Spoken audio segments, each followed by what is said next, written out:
Hello hi welcome back to my channel Kichus Kurumbi. അപ്പോൾ ഇതാ ഇന്നും വൈകുന്നേരത്തെ കുഞ്ഞു വിശേഷങ്ങളൊക്കെ ആയിട്ടാണ് വന്നിട്ടുള്ളത്. അപ്പോൾ വീഡിയോയിലേക്ക് പോകുന്നതിന് മുമ്പായിട്ട് നമ്മുടെ ചാനൽ ആദ്യമായിട്ട് ആരെങ്കിലും കാണുന്നുണ്ടെങ്കിൽ ഒന്ന് സബ്സ്ക്രൈബ് ചെയ്യാനും സപ്പോർട്ട് ചെയ്യാനും മറന്നു പോകരുത് കേട്ടോ. പിന്നെ കഴിഞ്ഞ ദിവസത്തെ വീഡിയോസ് കണ്ട് ഇഷ്ടപ്പെടുകയും അതുപോലെ ലൈക്ക് ചെയ്യുകയും നിങ്ങളുടെ അഭിപ്രായങ്ങൾ കമൻറ്റായിട്ട് അറിയിക്കുകയും ചെയ്ത എല്ലാ കൂട്ടുകാരോടും നന്ദി അറിയിക്കുകയാണ്. അപ്പോൾ ഇന്ന് ഞാൻ ഓഫീസിൽ പോയിട്ട് വന്നപ്പോൾ കുറച്ച് എന്താ പറയുക അവിയൽ ഉണ്ടാക്കാനുള്ള കുറച്ച് പച്ചക്കറിയൊക്കെ ആയിട്ട് വന്നിട്ടുണ്ടായിരുന്നു കേട്ടോ.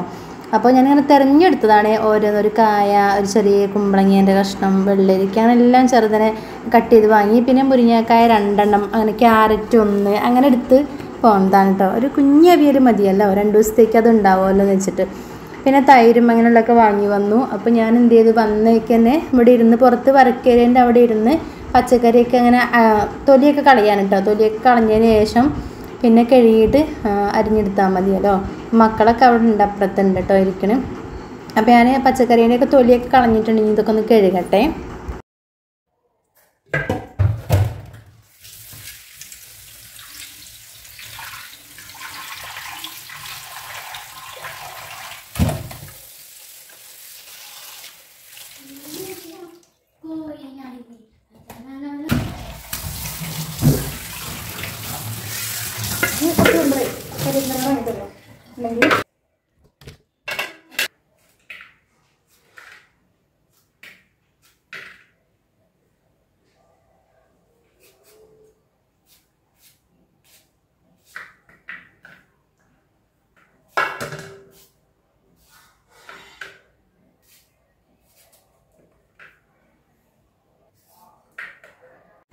അപ്പോൾ അവിയനുള്ള കഷ്ണങ്ങളൊക്കെ അരിഞ്ഞു കഴിഞ്ഞു. അരിഞ്ഞു വന്നപ്പോൾ ഒരു പാത്രം നിറച്ചുണ്ടായിരുന്നു കേട്ടോ. അപ്പോൾ ഞാൻ ചേനേൻ്റെ ഒരു കഷ്ണം ഒഴിവാക്കിയതിന് ചേന ഇട്ടില്ല, കാരണം ഒരുപാടായി എന്ന് വിചാരിച്ചു.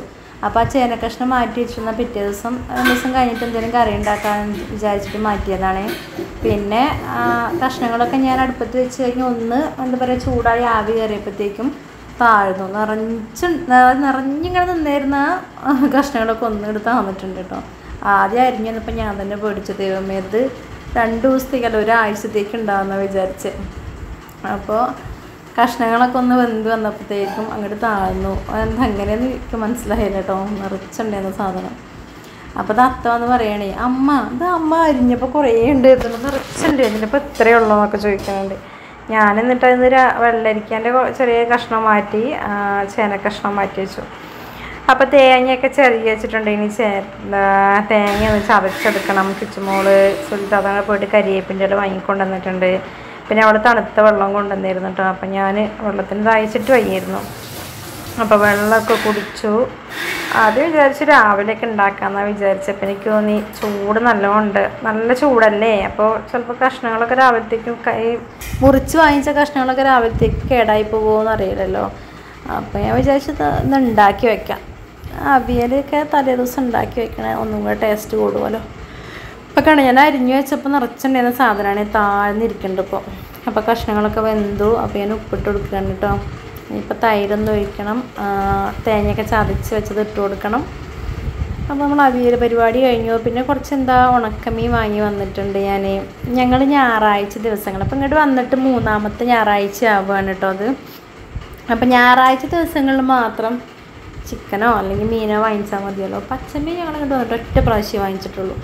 അത് 2 ദിവസം ഇരുന്നിട്ട് 3ാമത്തെ ദിവസം ഞങ്ങൾ കളഞ്ഞു, ആർക്കും വേണ്ട. പിന്നെ പച്ചമീൻ വാങ്ങിയിട്ടേ ഇല്ല. ഉണക്കമീൻ ഒരുപാട് തവണ വാങ്ങിയിട്ടുണ്ട് കേട്ടോ. അതാണെങ്കിൽ പിന്നെ വലിയ കുഴപ്പമില്ല, എല്ലാവരും തിന്നണുണ്ട്. അപ്പോൾ നമ്മൾ തൈരൊഴിച്ചു, പിന്നെ തേങ്ങ ചതച്ച് വെച്ചത് ചേർത്ത് കൊടുത്തു. ഇനി ഒന്ന് മിക്സ് ചെയ്യണം. കുറച്ച് കരിവേപ്പിൻ്റെ ഇല മുകളിൽ കൂടെ ഇടണം. പിന്നെ നല്ല പച്ച വെളിച്ചെണ്ണ കുറച്ചങ്ങോട്ട് ഒഴിച്ചു കൊടുക്കണം. അടിപൊളി, നമ്മുടെ അവിയൽ റെഡിയായില്ലേ. അവിയൽ ഇഷ്ടമില്ലാത്ത ആരും ഉണ്ടാവില്ലല്ലേ. ഇവിടെ ഇതിൻ്റെ ഏറ്റവും ഇഷ്ടപ്പെട്ട ആൾ തത്തേനെ കേട്ടോ. ഇതിനിപ്പോൾ ഞാനിങ്ങനെ തേങ്ങയും അതുപോലെ തന്നെ തൈരൊക്കെ ഒഴിച്ചപ്പോഴത്തേക്ക് ആളിങ്ങനെ വരുന്നുണ്ട്, സിറ്റ് ഔട്ട് നല്ല മണം വരുന്നുണ്ട് എന്നും പറഞ്ഞിട്ട്. അവിയൽ അവളെ ഫേവറേറ്റാണ്. അത് ചോറിൻ്റെ കൂടെ നല്ല വെറുതെ ഇങ്ങനെ പ്ലേറ്റിൽ കോരിയിട്ട് അങ്ങനെ കൊണ്ടുപോയി തിന്നും. അപ്പം എന്നോട് വന്ന് പറഞ്ഞു, അമ്മ ഇതൊക്കെ റെഡിയാകുമ്പോൾ കുറച്ച് പാത്രത്തിൽ വിളമ്പി വെക്കണേ, ഇത് തിന്നാൻ വേണ്ടിയിട്ടാണ്. ആൾക്കൊരു കാര്യം മാത്രം ഇഷ്ടമില്ലാത്തുള്ളൂ, ചൂട്. ഒട്ടും ചൂട് സഹിക്കാൻ വയ്യാത്ത ആളാണ്. അതായത് എങ്ങനെ ചൂടുള്ള ഫുഡുകളുണ്ടല്ലോ അത്. ഞാനും വിച്ചുമോളൊക്കെ ചൂടുള്ള സംഭവങ്ങൾ കഴിക്കും കേട്ടോ, എനിക്ക് വലിയ കുഴപ്പമില്ല. പക്ഷേ അവൾ തീരെ ചൂട്. അവൾ എന്ത് ചെയ്യുക, ചോറാണെങ്കിലും എന്ത് വിളമ്പിയാലും ചിലപ്പോൾ കുറഞ്ഞ ചൂടേ ഉണ്ടാവുള്ളൂ. അതും ഫാനിൻ്റെ ഇങ്ങനെ എടുത്ത് കൊണ്ടിട്ട് ഇങ്ങനെ കാണിക്കും. അങ്ങനെ ചെയ്യാം. അപ്പോൾ ഇതാ ഞാൻ പച്ച വെളിച്ചെണ്ണ ഒഴിച്ചു, കരിവേപ്പിൻ്റെ ഇല ഇട്ടു. പറഞ്ഞ പോലെ നല്ല സ്മെല്ലുണ്ടായിരുന്നു കേട്ടോ, നല്ലൊരു മണം. ഇത് ഈ അവിയൽ, അതായത് മോരൊഴിച്ചുള്ള ഐറ്റംസൊക്കെ നമ്മൾ മൺചട്ടിയിൽ ഉണ്ടാക്കി വെക്കണമെന്നൊന്നും കൂടെ നല്ലത് തോന്നുന്നുണ്ട്. ഇങ്ങനെ ഈ പാത്രത്തിലൊക്കെ ഇതൊക്കെ നമ്മൾ ഉരുളികളൊക്കെ ചിക്കൻ വെക്കാനൊക്കെ ഉണ്ടെങ്കിൽ ഒന്നുകൂടെ നല്ലത്. വേറെ പാത്രം വെക്കാൻ ഇല്ലാത്തതുകൊണ്ടാണ്. ഞാൻ പാത്രം ഒന്ന് വാങ്ങിച്ചിട്ടുണ്ട്, മൺചട്ടി ഞാൻ കഴിഞ്ഞ പ്രാവശ്യം കാണിച്ചില്ല. പക്ഷെ അതൊന്നും കൂടെ അതിൻ്റെ ഉള്ളൊന്ന് മയക്കിയെടുക്കാനുണ്ട്. ഫസ്റ്റ് നമ്മൾ മൺചട്ടിയിൽ ഉണ്ടാക്കുന്ന സമയത്ത് വേറൊരു എന്തോ ഒരു ടേസ്റ്റ് വരുമല്ലോ, ആ ഒരു മൺചട്ടീൻ്റെ ആ ഒരു ഇത് വരുമല്ലോ. അപ്പോൾ അതൊന്ന് മയക്കിയെടുത്തിട്ട് ശേഷം പിന്നെ ഉണ്ടാക്കാമല്ലോ എന്ന് വിചാരിച്ചിട്ട് അങ്ങനെ മാറ്റി വെച്ചതാണ്. അപ്പോൾ അവിയലൊക്കെ ഉണ്ടാക്കി കഴിഞ്ഞ ദിവസം ഞാൻ അതിൽ ചിക്കൻ ഉണ്ടാക്കിയപ്പോഴേ വാഴേൻ്റെ ഇല വെട്ടി അടക്കുകയും ചെയ്തിട്ടോ. പിന്നെ ഞാനിപ്പോൾ അവിടെ നോൺ സ്റ്റിക്കിൻ്റെ ഒരു പാൻ ഇതിൽ വെച്ച് നോക്കുമ്പോൾ നല്ല അടപ്പായിട്ട് വയ്ക്കാൻ പറ്റുന്നുണ്ട്. അപ്പോൾ അതാണ് പ്രാവശ്യം വെച്ചത്. അപ്പോൾ അവിയലിൻ്റെ പരിപാടിയൊക്കെ കഴിഞ്ഞിട്ട് പിന്നെ ഞാൻ പറഞ്ഞല്ലോ കുറച്ച് ഉണക്കമീൻ വാങ്ങിയിട്ടുണ്ടായിരുന്നു. മാന്തൽ മീനാണ്. അപ്പോൾ അത് ഞാൻ വന്നപ്പോൾ വെള്ളത്തിട്ട് വെച്ചതാണ്. അപ്പോൾ അതിൻ്റെ ആ ഒരു തൊലിയൊക്കെ കളഞ്ഞു എടുക്കാൻ എളുപ്പമുണ്ടല്ലോ. അപ്പോൾ തൊലിയാണ് മീനിനേക്കാളും കൂടുതൽ ഇതിൻ്റെ തൊലിയാണ്. അപ്പോൾ മീനൊക്കെ ഒന്ന് കഴുകി വെള്ളത്തിൽ കുറച്ച് നേരം ഇട്ട് വയ്ക്കുമ്പോൾ അതിൻ്റെ ഉപ്പും പോവും. നല്ല ഉപ്പുണ്ടെങ്കിൽ ആ ഉപ്പ് പോവുകയും ചെയ്യും. പിന്നെ തൊലി ഇങ്ങനെ ഇളക്കിയെടുക്കാനും കുറച്ച് എളുപ്പമായിരിക്കുമല്ലോ. അപ്പം അങ്ങനെ ഞാനിവിടെ അകത്ത് സിങ്കിൽ തന്നെയാണ് അത് കഴുകിയത്. കാരണം നന്നായിട്ട് സിങ്ക് വാഷ് ചെയ്തിട്ടാൽ മതിയല്ലോ. ഞാൻ ഈ സ്ക്രബ്ബർ വാങ്ങിച്ച കൂട്ടത്തിൽ അതായത് പാത്രം കഴുകാനും സിങ്ക് കഴുകാനും സെപ്പറേറ്റ് ഇങ്ങനെ സ്ക്രബ്ബർ യൂസ് ചെയ്യുന്നുണ്ട് കേട്ടോ. പാത്രം കഴിഞ്ഞാൽ അപ്പോൾ തന്നെ ഞാൻ ആ സിങ്കും ഒന്നായിട്ടൊന്ന് ക്ലീൻ ചെയ്തിടും. ഇപ്പോൾ നമ്മൾ മീനാണെങ്കിലും ഇറച്ചിയാണെങ്കിലും ഉണക്കമീനൊക്കെ ആണെങ്കിലും നമ്മൾ സിങ്കിൽ കഴുകിയാൽ ആദ്യം നന്നായിട്ട് സിങ്കൊന്ന് വെള്ളം കൊണ്ട് കഴുകി കളയുക. പിന്നെ നമ്മൾ സോപ്പ് പൊടിയോ ലിക്വിഡ് എന്തെങ്കിലും ഉപയോഗിച്ച് കഴുകിയാൽ മതി. പിന്നെ കുറച്ച് ചൂടുവെള്ളം തിളപ്പിച്ച് അതിൻ്റെ ഒഴിച്ച് കഴിഞ്ഞാൽ ആ ഒരു സ്മെല്ലോ ബാഡ് സ്മെല്ലോ ഒന്നും ഉണ്ടാവില്ല കേട്ടോ കിച്ചണിൽ. അങ്ങനെ ശ്രദ്ധിച്ചാൽ മതി. നമ്മൾ എവിടെ വെച്ച് എന്ത് കഴുകണേലും കുഴപ്പമൊന്നുമില്ല, വൃത്തിയാക്കി ഇട്ടാൽ മാത്രം മതി, അത്രയേ ഉള്ളൂ. പിന്നെ അത് കഴിഞ്ഞു. ഇനിയിപ്പോൾ എന്താ, അവിയൽ അങ്ങോട്ട് മാറ്റി വെച്ചു. ഇനി മീൻ വറക്കണം. പിന്നെ ഞാനിന്ന് രാവിലെ പോയപ്പോൾ ഞാൻ പറഞ്ഞില്ല എന്നും ഞാനങ്ങനെ ബ്രേക്ക്ഫാസ്റ്റ് ഉണ്ടാക്കലില്ല എന്ന് പറഞ്ഞല്ലോ. അപ്പോൾ ദോശ ഉണ്ടാക്കാൻ വേണ്ടിയിട്ട് ഞാൻ ഓഫീസിൽ വന്നപ്പോൾ കിച്ചുമോളോട് വിളിച്ച് പറഞ്ഞിട്ടുണ്ടായിരുന്നു. അങ്ങനെ മെഷർമെൻറ്റൊക്കെ പറഞ്ഞു കൊടുത്തുട്ടോ. എങ്ങനെ പറഞ്ഞു കൊടുത്തതെന്ന് അറിയാമോ, ഒരു പേപ്പർ ഗ്ലാസ് ഉണ്ട് അവിടെ. അപ്പോൾ ഞാൻ പറഞ്ഞു ആ പേപ്പർ ഗ്ലാസ്സിന് ഒരു ഗ്ലാസ് നിറച്ച് പച്ചരി ആദ്യം തന്നെ കുറച്ച്, അതായത് നിറച്ചും വേണ്ട, ഒരു അര ഗ്ലാസ്സിന് താഴെയായിട്ട് കുറച്ച് ഉഴുന്നും എടുത്തിടണം. പിന്നെ ഒരു നുള്ളു കൈ കൊണ്ട് നമ്മൾ കടുകൊക്കെ ഇടണം പോലെ ഒരു നുള്ളു ഉലുവയും കൂടി എടുത്തിടണം. വെള്ളം നിറച്ചൊഴിച്ച് വെക്കണം എന്നൊക്കെ പറഞ്ഞിട്ടുണ്ടായിരുന്നു കേട്ടോ. അപ്പോൾ കിച്ചുമ്പോൾ അതുപോലെയൊക്കെ ചെയ്തിട്ടുണ്ട്. അപ്പോൾ ഇനി അരി ആട്ടാനും കൂടി ഉണ്ട്. ഈ മീൻ വറുത്ത് കഴിഞ്ഞാൽ പിന്നെ അടുത്ത പരിപാടി എന്ന് പറയുന്നത് അരി ആട്ടി വെക്കണം. പിന്നെ ഇവിടെ നിന്ന് ക്ലീൻ ചെയ്യണം. അത് കഴിഞ്ഞാൽ പിന്നെ തുടച്ചും കൂടി ഇടണം. ഞാൻ പറഞ്ഞാൽ നൈറ്റാണ് ഞാൻ തുടച്ചിടുന്നത്. രാവിലെയാണ് അലക്കിയിടുക, നൈറ്റ് തുടയ്ക്കുകയും ചെയ്യും. അങ്ങനെയാണ് ഞാൻ ചെയ്യുന്നത് കേട്ടോ. അപ്പോൾ സമയം ഒരുപാടായിട്ടുണ്ട് കേട്ടോ. ഇനിയിപ്പോൾ ഇതും കൂടെ കഴിഞ്ഞ് തുടക്കലും കൂടെ കഴിഞ്ഞിട്ട് കുളിയും കഴിഞ്ഞാൽ വന്നാൽ പിന്നെ ഫുഡ് എന്തെങ്കിലും കഴിക്കണമെങ്കിൽ കഴിക്കാം, അല്ലെങ്കിൽ കിടക്കാം, അത്രയേ ഉള്ളൂ. കാരണം ഇപ്പോൾ നല്ല ചൂടായതുകൊണ്ട് കിടക്കണേന് തൊട്ട് മുന്നേ കുളിച്ചാൽ മതി. മറ്റേത് ഞങ്ങൾ അവിടെ ആകുമ്പോൾ ഞാൻ ചെന്നപ്പോൾ ആദ്യം ചെയ്യണത് കുളിക്കുകയാണ്. കാരണം അവിടെ ഞാൻ ചെല്ലുമ്പോഴത്തേക്ക് ഏകദേശം എല്ലാം റെഡി ആയിട്ടുണ്ടാവുമല്ലോ, അമ്മ ഉണ്ടാവും. അല്ലെങ്കിൽ ഇപ്പോൾ ഞാൻ ചെന്നിട്ടാണെങ്കിലും എന്തെങ്കിലുമൊക്കെ ഉണ്ടാക്കാനാണെങ്കിലും വലിയ കുഴപ്പമൊന്നുമില്ല. തുടക്കലൊക്കെ കഴിഞ്ഞിട്ടുണ്ടാവുമല്ലോ. അപ്പോൾ ഇവിടെ വന്നതിന് ശേഷം ഞാൻ അങ്ങനെ കാരണം ഇവിടെ അവിടത്തേക്കാളും സ്ഥലങ്ങൾ ബെഡ്റൂം ആണെങ്കിലും ഹാളാണെങ്കിലും അവിടത്തേക്കാളും വലിപ്പം കൂടുതലല്ല. ഞാൻ മക്കളോട് അങ്ങനെ തുടയ്ക്കാൻ പറയലില്ല. ഞാൻ വന്നിട്ട് ഞാൻ തന്നെ തുടയ്ക്കുകയാണ് ചെയ്യണത്. അപ്പോൾ അങ്ങനെ നമ്മുടെ മീൻ വറക്കൽ കഴിഞ്ഞു. അതും അങ്ങോട്ട് പാത്രം മാറ്റി വെച്ചു കേട്ടോ. ഇനി അരി ആട്ടാനുണ്ട്. ഞാൻ അതിൻ്റെ ഇടയിൽ ഇവിടെ നിന്ന് തുടച്ചിടുകയാണ്. കാരണം മീൻ വറുത്തതിൻ്റെ എണ്ണയും അതൊക്കെ തെറിച്ചിട്ടുണ്ട്. അപ്പോൾ അത് കുറച്ച് കഴിയുമ്പോഴത്തേക്കും ചിലപ്പോൾ അതോടെ ഉണങ്ങി കിടക്കും. അപ്പോൾ അതൊന്ന് തുണിയൊക്കെ നനച്ച് തുടച്ചു. ഇനി പാത്രങ്ങൾ ഇപ്പോൾ കഴുകണില്ല, അരിയും കൂടെ ആട്ടിയതിന് ശേഷമുള്ളൂ, അരി അരച്ചതിന് ശേഷമുള്ളൂ പാത്രങ്ങൾ കഴുകണം. അപ്പോൾ ആ പാത്രം കൂടെ ഒന്നിച്ചുകൊണ്ട് കഴുകിയാൽ മതിയല്ലോ. പിന്നെ നമ്മുടെ വീഡിയോസൊക്കെ എല്ലാവർക്കും ഇഷ്ടമാവുണ്ടെന്ന് വിചാരിക്കുകയാണ് കേട്ടോ. ഡെയിലി വീഡിയോസൊന്നും ഇടാൻ പറ്റുന്നില്ല, പറ്റുന്ന സമയത്തൊക്കെ വീഡിയോസ് അപ്ലോഡ് ചെയ്യുന്നുണ്ട്. ഇതും ഞങ്ങളെ ഒരു വരുമാന മാർഗം കൂടിയാണ് കേട്ടോ. ഞാൻ പറഞ്ഞല്ലോ, ഉത്തരവാദിത്തങ്ങളും എല്ലാം കൂടിയിട്ടുണ്ട്.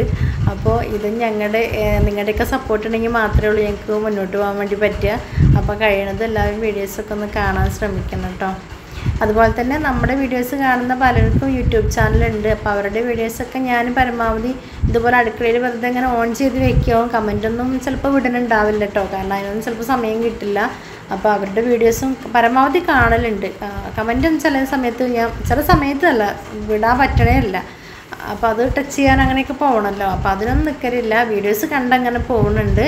പിന്നെ കുറേ പേരുടെ വീഡിയോസ് ഇനി കാണാനുണ്ട്. അപ്പോൾ ഞാൻ എൻ്റെ ഒഴിവ് സമയം പോലെ ഞാൻ അവരുടെ വീഡിയോസും കാണാൻ ശ്രമിക്കും കേട്ടോ. അപ്പോൾ അരിയാട്ടലൊക്കെ കഴിഞ്ഞിട്ടുണ്ട്. പിന്നെ എന്താ പറയാനുള്ളത് വെച്ചാൽ നമ്മൾ പുതിയ വീട് മാറിയതിനെ പറ്റി ഏതൊരു കാര്യവും നമ്മൾ തീരുമാനം എടുക്കുമ്പോൾ അതിൻ്റെ നെഗറ്റീവ് പറയാനും പോസിറ്റീവ് പറയാനും രണ്ട് സൈഡിലുള്ള ആളുകളുണ്ടാവില്ലേ. അപ്പോൾ നമ്മൾ ഒരു വീട്ടിലേക്ക് മാറുക എന്ന് പറയുമ്പോൾ, പ്രത്യേകിച്ച് വാടക വീട്ടിലേക്ക് നമ്മൾ മാറുന്നത് നമ്മളെ കയ്യിൽ ഒരുപാട് ക്യാഷ് ഉണ്ടായിട്ട് അതുകൊണ്ട് അനാവശ്യമായിട്ട് ചിലവാക്കാനോ അല്ല ആവശ്യമായിട്ട് ചിലവാക്കാൻ വേണ്ടിയിട്ടൊന്നും ആവില്ല. അത്രത്തോളം നമുക്ക് എന്തെങ്കിലും പ്രയാസങ്ങളൊക്കെ ഉണ്ടായിട്ട് തന്നെയാവും ഒരു വീട്ടിൽ നിന്ന് നമ്മൾ സെപ്പറേറ്റ് മാറുക.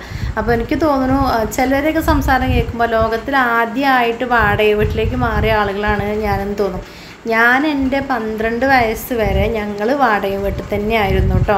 അത്രയും കാലം ഞങ്ങൾ വാടക വീട്ടിലായിരുന്നു. ഞാനൊരു ഹൈസ്കൂളിലേക്ക് പോയ സമയത്താണ് ഞങ്ങൾ സ്വന്തമായിട്ട് സ്ഥലം വാങ്ങിയതും വീട് വെച്ചതൊക്കെ. കുഞ്ഞു വീടായിരുന്നൊരു ഷെഡ്, ആ ഷെഡിലേക്കാണ് ഞങ്ങൾ മാറുന്നത്. ഭയങ്കര സന്തോഷമായിരുന്നു. കാരണം അത്രയും നാളും വാടക വീട്ടിൽ നടന്നിട്ട് പിന്നെ ഞങ്ങൾ സ്വന്തമായിട്ടൊരു വീടൊക്കെ വെച്ചിട്ട് മാറുന്നത് ഭയങ്കര സന്തോഷമായിരുന്നു. പക്ഷെ ആ വീട്ടിൽ 3 വർഷം നിൽക്കാനേ പറ്റിയിട്ടുള്ളൂ. അപ്പോഴത്തേക്കും കല്യാണമായി. കല്യാണം കഴിഞ്ഞ് അങ്ങനെ പോയി. കല്യാണം കഴിഞ്ഞിട്ട് ഞാൻ പോകുന്നതും ഫസ്റ്റ് വലതുകാലം വെച്ച് കയറി ചെല്ലണ വീടും വാടക വീട് തന്നെയാണ് കേട്ടോ. കാരണം അവരുടെ ഏട്ടൻ്റെ വീട്ടിലേക്കാണ് എന്നെ കല്യാണം കഴിച്ച് കൊണ്ടുപോയിട്ടുണ്ടായിരുന്നത്. അച്ഛനും അമ്മയും തിരുവനന്തപുരത്തായതുകൊണ്ട് അവിടെ അവർക്ക് സ്വന്തം വീടും സ്ഥലമുണ്ട്. പക്ഷേ ഞാൻ കല്യാണം കഴിഞ്ഞിട്ട് കയറി ചെല്ലണത് ഏട്ടൻ്റെ വീട്ടിലേക്കാണ്. കാരണം കുറച്ച് ലോങ് ആയതുകൊണ്ട് അന്ന് കല്യാണം കഴിഞ്ഞിട്ട് കൊണ്ടുപോയത് ഏട്ടൻ്റെ വീട്ടിലേക്കാണ്. അപ്പോൾ ഞാൻ അങ്ങനെ പോകുന്നതും വാടക വീട്ടിലേക്ക് തന്നെയാണ്. കല്യാണം കഴിഞ്ഞ് 2 മാസങ്ങൾക്ക് ശേഷമാണ് അവരുടെ സ്വന്തം വീട്ടിലേക്ക് കൊണ്ടുപോകണത്. അപ്പോൾ ഒരു വാടക വീട്ടിലേക്ക് മാറുക എന്ന് പറയണത് എന്നെ സംബന്ധിച്ചിടത്തോളം അത്ര വലിയൊരു ഇതൊന്നുമല്ല. കാരണം ഞാൻ മുമ്പ് താമസിച്ചിട്ടുണ്ട്.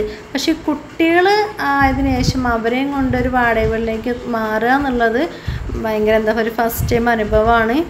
കുറേ കാലത്തിന് ശേഷം അങ്ങനെ മാറുക എന്നുള്ളത്. പിന്നെ അപ്പോൾ അതിൽ നമുക്കെന്താ പറയുക, നമുക്ക് അങ്ങനെ ഒരു മാറേണ്ട ഒരു അവസ്ഥ വന്നതുകൊണ്ടാണ് മാറുന്നത്, അല്ലാതെ വേറൊരു അർത്ഥമൊന്നും ഇതിനില്ല കേട്ടോ. പിന്നെ അതുപോലെ തന്നെ ചില ആളുകൾ ചിലർ നല്ല കുഴപ്പമില്ല, എന്താ പറയുക, അതൊക്കെ ശരിയായിക്കോളും, ഇനിയിപ്പോൾ ഒരു സ്ഥലം വാങ്ങാനും പെട്ടെന്നൊരു വീട് വെക്കാനൊക്കെ സാധിക്കട്ടെ അങ്ങനെ പറയുന്നവരുണ്ട്. എല്ലാം ഉണ്ട്. ചില 1-2 ആളുകൾ കഴിയുമോ എന്നെ കൊണ്ട്, അത് കഴിഞ്ഞിട്ടല്ല നമ്മളെല്ലാം ചെയ്യാണ്. പിന്നെ എനിക്ക് പറയാനുള്ളത്, നമുക്ക് 15-ാമത്തെ വയസ്സിൽ നഷ്ടപ്പെട്ട ഒന്നും ഇനിയിപ്പോൾ ഈ ഒരു വയസ്സിൽ എനിക്ക് വേണമെന്നൊരു നിർബന്ധമില്ല. അന്ന് കിട്ടാത്ത കെയറിങ്ങും അന്ന് കിട്ടാത്ത ഫാമിലി സപ്പോർട്ടുകളും ഇപ്പോൾ വേണമെന്ന് ഒരു നിർബന്ധമല്ല. അന്ന് നമ്മളെ വാക്കുകൾ കേൾക്കാനൊന്നും അങ്ങനെ ആരും ഉണ്ടായിട്ടില്ല. അപ്പോൾ ആ സമയത്ത് കിട്ടേണ്ട ഒരു പ്രൊട്ടക്ഷൻ ഉണ്ട്, കെയറിങ് ഉണ്ട്. ആ കരുതലൊന്നും ഇനിയിപ്പോൾ ഈ വയസ്സിൽ വേണമെന്ന് ഒരു നിർബന്ധമില്ല. അങ്ങനെയാണ് ഞാൻ വിചാരിക്കണത്. ഇത്രയും വയസ്സ് അല്ലെങ്കിൽ ഈ ഒരു വയസ്സ് ഇപ്പോഴാണ് എല്ലാവർക്കും ഭയങ്കര പേടിയും കെയറിങ് എൻ്റെ കാര്യത്തിൽ. അപ്പോൾ ഞാൻ മനസ്സുകൊണ്ട് വിചാരിക്കണം, അതിനിപ്പോൾ എന്തിനാണ്? 2 കുട്ടികളായി, നമുക്ക് ഇത്രയും ഏജായി, ഇപ്പം അതിൻ്റെ ആവശ്യമില്ല. ആ സമയത്ത് ഞാൻ ആവശ്യപ്പെട്ടതൊന്നും കിട്ടിയിട്ടില്ല. ഞാൻ പറഞ്ഞ കാര്യങ്ങൾക്കൊന്നും ഒരു പ്രാധാന്യം കൽപ്പിക്കാത്ത വീട്ടുകാരനെയായിരുന്നു. ആ സമയത്ത് കിട്ടാത്ത ഒരു കെയറിങ്ങും ഇപ്പോൾ വേണ്ട. ഇത് പ്രത്യേകിച്ച് ഞാൻ ഈ പറയണത് എൻ്റെ ഫാമിലിയുടെ ഉദ്ദേശം മാത്രമാണ്. അവർ കേൾക്കാൻ വേണ്ടിയിട്ട് തന്നെയാണ് ഈ പറയണത്. അപ്പോൾ ഇനി എന്തായാലും ഇപ്പം അതിൻ്റെ ആവശ്യമല്ല. പിന്നെ എന്താണെന്ന് വെച്ചാൽ ഒറ്റ പ്രാർത്ഥന മാത്രമേ ഉള്ളൂ. ഞാൻ എപ്പോഴും പറയുന്ന പോലെ നമ്മൾക്ക് അസുഖങ്ങളും കാര്യങ്ങളൊന്നും ഇല്ലാതിരുന്നാൽ മാത്രം മതി. ഇപ്പോൾ ചെയ്യണ വർക്ക് ചെയ്യാനും സാധിച്ചാൽ മാത്രം മതി. അത്രയേ ഉള്ളൂ.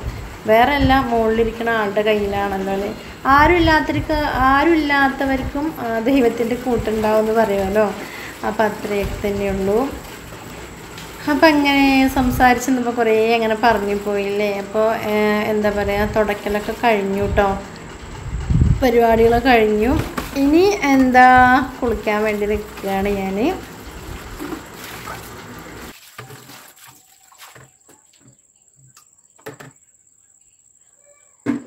അപ്പോൾ ഗൈസ് എല്ലാ പണികളും കഴിഞ്ഞു, തുടക്കൽ കഴിഞ്ഞു. ഇനി കുളിക്കാൻ വേണ്ടി നിൽക്കുകയാണ്. സമയം 9 മണിയായിട്ടുണ്ട്, 9 മണി കഴിഞ്ഞിട്ടുണ്ട് കേട്ടോ. അപ്പോൾ ഞാൻ കുളിച്ചിട്ട് വരട്ടെ. കുളിയൊക്കെ കഴിഞ്ഞു കേട്ടോ. ഇനി തുണികളൊക്കെ മടക്കി വയ്ക്കാനുണ്ട്. ഒന്ന് ഇളക്കിയിട്ടതാണ്. അപ്പോൾ എന്താ ഇന്നത്തെ വീഡിയോ വിശേഷങ്ങളൊക്കെ ഇഷ്ടപ്പെട്ടാൽ ലൈക്ക് ചെയ്യാനും ഷെയർ ചെയ്യാനും നിങ്ങളുടെ അഭിപ്രായങ്ങൾ കമൻറ്റായിട്ട് അറിയിക്കാനും മറന്നു പോകരുത്. അപ്പോൾ അടുത്തൊരു ദിവസത്തെ വീഡിയോ ആയിട്ട് കാണുന്നവരെ എല്ലാ കുട്ടികൾക്കും tata bye bye see you. ഇനിയിപ്പോൾ ഡ്രസ്സുകളൊക്കെ മടക്കി വയ്ക്കണം. പിന്നെന്താ ഫുഡ് എന്തെങ്കിലും കഴിക്കണമെങ്കിൽ കഴിക്കണം, കിടക്കണം, അത്രയേ ഉള്ളൂ. അപ്പോൾ ഓക്കെ ബൈ.